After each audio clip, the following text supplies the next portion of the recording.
Vamos ler em 1 Coríntios, para acender as luzes, por favor. 1 Coríntios, capítulo de número 3. Vou continuar a série de mensagem na carta do apóstolo Paulo à igreja em Corinto. Comecei essa série ontem, lá em Três Passos. E nós estamos aqui então já, acho que na quinta mensagem. Então, entrando no capítulo 1, foram 3 sermões. No capítulo 2, um sermão, que foi o último. E agora no capítulo 3 também um sermão. Nós vamos ler do versículo 1 ao versículo de número 23. Diz assim: Irmãos, quando estive com vocês, não pude lhes falar como a pessoas espirituais, mas como se pertencessem a este mundo, ou fossem criancinhas em Cristo. Tive de alimentá-los com leite e não com alimento sólido, pois não estavam aptos para recebê-lo. E ainda não estão, porque ainda são controlados por sua natureza humana. Têm ciúme uns dos outros, discutem, brigam entre si. Acaso isso não mostra que são controlados por sua natureza humana e que vivem como pessoas do mundo? Quando um de vocês diz, eu sigo Paulo, e o outro diz, eu sigo Apolo, não estão agindo exatamente como as pessoas do mundo? Afinal, quem é Paulo? Quem é Apolo? Somos apenas servos de Deus, por meio dos quais vocês vieram a crer. Cada um de nós fez o trabalho do qual o Senhor nos encarregou. Eu plantei, Apolo regou, mas quem fez crescer foi Deus. Não importa quem planta ou quem rega, mas sim Deus que faz crescer. Quem planta e quem rega trabalham para o mesmo fim, ambos serão recompensados por seu árduo trabalho. Pois nós somos colaboradores de Deus e vocês são lavouras de Deus e edifício de Deus. Pela graça que me foi dada, lancei o alicerce como um construtor competente e agora outros estão construindo sobre ele. Mas quem constrói sobre o alicerce precisa ter muito cuidado, pois ninguém pode lançar outro alicerce além daquele que já foi posto, isto é, Jesus Cristo. Aqueles que constroem sobre esse alicerce podem usar vários materiais, ouro, prata, pedras preciosas, madeira, feno ou até mesmo palha. No dia do juízo, porém, o fogo revelará que tipo de obra cada construtor realizou, e o fogo mostrará se a obra tem algum valor. Se ela sobreviver, o construtor receberá recompensa. Se ela queimar, o construtor sofrerá grande prejuízo, mas será salvo como alguém que é resgatado do meio do fogo. Vocês não entendem que são o templo de Deus e que o Espírito de Deus habita em vocês? Deus destruirá quem destruir seu templo, pois o templo de Deus é santo e vocês são esse templo. Que ninguém se engane, se algum de vocês pensa que é sábio, conforme os padrões desta era, deve tornar-se louco a fim de ser verdadeiramente sábio. Pois a sabedoria deste mundo é loucura para Deus, como dizem as Escrituras, ele apanha os sábios na armadilha da própria astúcia deles. E também o Senhor conhece os pensamentos dos sábios e sabe que nada valem. Portanto, não se orgulhem de seguir líderes humanos, pois tudo lhes pertence. Paulo, Apolo ou Pedro, o mundo, a vida e a morte, o presente, o futuro, tudo é de vocês, e vocês são de Cristo, e Cristo é de Deus. Amém? Irmãos, nós vamos falar sobre maturidade cristã, alcançando a maturidade cristã. Esse deve ser o objetivo de todo crente, alcançar a bendita maturidade cristã. Eu achei essa imagem aqui do menininho lendo a Bíblia já bem surrada, né? Uma criança lendo a Bíblia, e nós estamos falando de maturidade, então achei a imagem bem propícia. Vamos começar assim, tente se lembrar de algumas fases da sua vida. Queria que você se lembrasse de um período em que você era criança, de um período em que você era jovem, adolescente, e no período em que você se tornou adulto.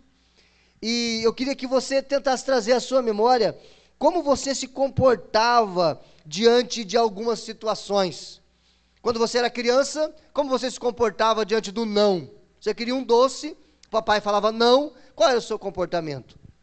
Depois, na adolescência, você chegou aí na fase da adolescência, da juventude, e pediu alguma coisa para o papai e a mamãe disse não. Aí chegou na fase adulta e você queria comprar alguma coisa, mas você não tinha dinheiro para comprar, ou você foi financiar e o financiamento foi negado. Qual é ou qual foi a sua reação diante dessas situações? Situações que contrariam você, que tiram ou que quebram a sua expectativa. Com certeza você tinha uma reação quando você era criança, uma reação quando você era jovem e uma reação depois que você se tornou adulto. Você, depois de adulto, você não sapateia mais, dizendo, eu quero. Já viu um adulto fazendo isso? Alguém já viu? Temos que internar o sujeito, né? Porque adulto não faz mais isso, né? Sapatear e deitar no chão e rolar, eu quero, a gente é adulto. Até criança fazer isso é feio, né? Aí você imagina adulto. Hoje, se você é uma pessoa adulta, experimentada pela vida, certamente se arrepende de muitas coisas feitas no passado. Eu, por exemplo. Quantas coisas você fez no passado, reações suas no passado, coisas que você falou no passado, que você se arrepende hoje. Se você pudesse voltar atrás, você mudaria. E você diz assim, quanta imaturidade. Como eu era imaturo. Como é que eu tomei essa decisão? Como é que eu agi assim diante de determinada situação? Na vida cristã, que é a nossa caminhada com Jesus, a nossa peregrinação na fé, que é, então, a nossa vida cristã, precisamos de maturidade, precisamos alcançar a maturidade, precisamos de responsabilidade, assumir responsabilidade. E é exatamente sobre isso que Paulo vai falar no capítulo 3, que nós lemos. Paulo vai falar sobre níveis de cristãos, níveis de maturidade. E nós vamos aprender, então, em alguns pontos. Primeiro, vamos para o ponto de número 1. 3 tipos de pessoas que nós encontramos nesse texto. Antes, precisamos ler o capítulo 2 e o versículo de número 14. Capítulo 2, o versículo 14 diz assim, mas o homem natural, então aqui nós temos o primeiro tipo de pessoa que a gente vai falar. O homem natural não aceita as verdades do Espírito de Deus. Elas lhe parecem loucura e ele não consegue entendê-las, pois apenas quem é espiritual, aqui já tem um segundo grupo de pessoas, consegue avaliar corretamente o que diz o Espírito de Deus. Nós vamos estudar sobre 3 tipos de pessoas.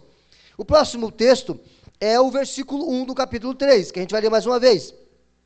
Paulo vai dizer, irmãos, quando estive com vocês, aí pessoalmente, não pude lhes falar como a pessoas espirituais, mas como se pertencessem a este mundo, ou fossem criancinhas em Cristo. Então a gente encontra aqui 3 tipos de pessoas. 3 tipos de pessoas que vivem, frequentam, convivem dentro de uma comunidade de fé, dentro de uma igreja. Isso é uma comunidade de fé, dentro de uma igreja. Primeiro, é a pessoa natural. Essa pessoa, ela, diz o texto, ela não pode compreender as coisas de Deus, porque ela está morta espiritualmente. E morto espiritualmente, ele não consegue compreender a Deus. Ele precisa de regeneração, de nascer de novo. A palavra para natural aqui no grego é psique, que é traduzida também como alma. É uma pessoa almática, é uma pessoa extremamente levada pelas emoções. É a pessoa natural. Ela vive para si, ela vive para os seus desejos, ela vive apenas para saciar as suas vontades, ela vive à parte de Deus, separada de Deus, ela não pensa em Deus, ela não deseja Deus, Deus não tem importância para ela. Essa é a pessoa natural, precisa nascer de novo. Nicodemos era uma pessoa assim, ele era um religioso, mas ele não havia nascido de novo. Jesus disse para ele, Nicodemos, você é mestre em Israel, mas, como disse o apóstolo Paulo, tudo isso eu considero como esterco para ganhar a Cristo. Paulo também era um religioso, assim como Nicodemos, mas ele teve um encontro com Jesus, no fogo, no lago de fogo e enxofre. O segundo tipo de pessoa nesse texto aqui é a pessoa carnal. São as pessoas regeneradas, elas nasceram de novo, elas são crentes, são convertidas, mas ainda são crianças na fé. São pessoas que ainda estão na chupetinha espiritual, na mamadeira espiritual, engatinhando ainda espiritualmente falando, elas não têm maturidade. esse tipo de pessoa, eles estavam na igreja de Corinto, e também estão nas igrejas em todos os lugares hoje. Pessoas que não são convertidas dentro das igrejas, pessoas carnais, que são pessoas convertidas, mas ainda brigam por bala, brigam por paçoquinha. Quem já brigou por paçoquinha alguma vez, né?